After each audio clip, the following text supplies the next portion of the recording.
যে voter ID কার্ডের উপর বিশ্বাস করে চলেছো সেই ভোটার আইডি কার্ড আজকে কি করে বলছো আমি নেবো না? How can you say this?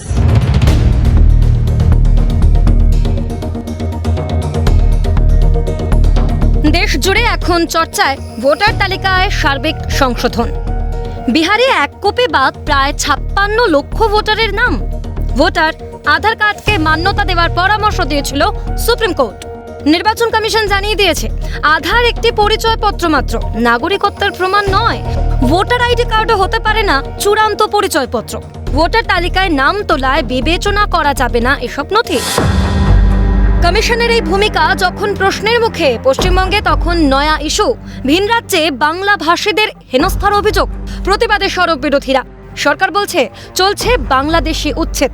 ধর্মের ভিত্তিতে দেশভাগের হাত ধরে স্বাধীনতা লাভ উল্লসিত করতে পারেনি ওপার বাংলার বহু মানুষকে, ফেলেছিল উৎকণ্ঠায়। নির্যাতনের শিকার হয়ে সর্বশান্ত হয়ে দলে দলে হিন্দুরা ওপার থেকে চলে এসেছিলেন এপার বাংলায়। সেই শরণার্থীদের নাগরিকত্ব দিতে মোদী সরকার প্রণয়ন করেছে সিএএ। প্রতিবেশী দেশগুলি থেকে এদেশে ঠাঁই নেওয়া অমুসলিম শরণার্থীদের নাগরিকত্ব দিচ্ছে সরকার, পড়ছে আবেদনও।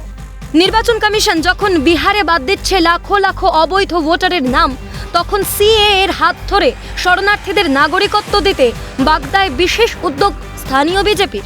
খোলা হয়েছে বিশেষ শিবির, জমা পড়ছে আবেদনও। কি কি ডকুমেন্টস লাগছে এখানে? ডকুমেন্টস ভারতীয় যে সমস্ত একটা বৈধ ডকুমেন্ট, যেমন ভোটার, আধার, পাসপোর্ট, ড্রাইভিং লাইসেন্স, এরকম অনেক কাগজ আছে। তার মধ্যে যে কোনো একটা বৈধ প্রমাণপত্র।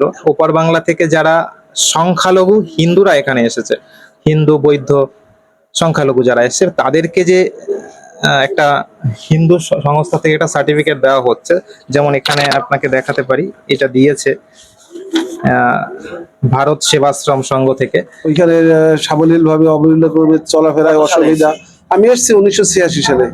আচ্ছা, আজকে ফর্ম ফিল আপ করছেন? হ্যাঁ, আজকে ফর্ম ফিল আপ করছি। নাগরিকত্ব চাই ভারতের? হ্যাঁ, চাই। ভোটার কার্ড, আধার কার্ড আছে তো? আছে। ভোটার কার্ড, আধার কার্ডের পেছনে লেখা আছে যে ভোটার কার্ড, আধার কার্ড থাকলেই প্রমাণিত হবে না সে এই দেশের নাগরিক।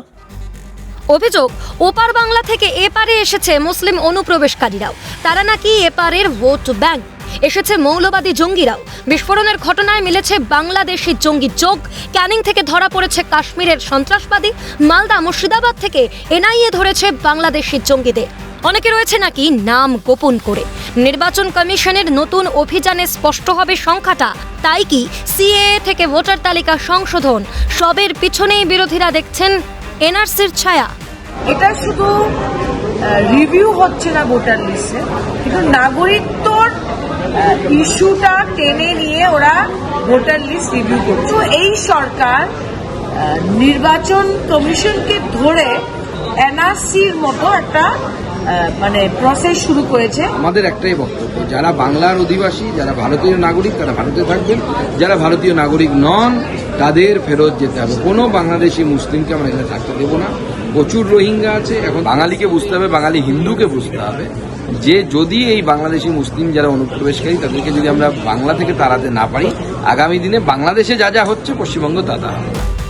বাংলাদেশি উচ্ছেদ অভিযান, নির্বাচন কমিশনের নয়া উদ্যোগ যেন জানান দিয়েছে সিএএ এর গুরুত্ব। প্রশ্ন উঠছে, ভারতে কেন থাকবে না নাগরিক পঞ্জি? ভারতের অভ্যন্তরে কেন ঠাঁই পাবে ভারত বিদ্বেষী মৌলবাদীরা? বাংলাদেশের গত 1 বছরের অভিজ্ঞতা জানান দিচ্ছে দেশের নিরাপত্তার স্বার্থে কতটা গুরুত্বপূর্ণ সিএএ, কতটা প্রয়োজন ভোটার তালিকার সার্বিক সংশোধন।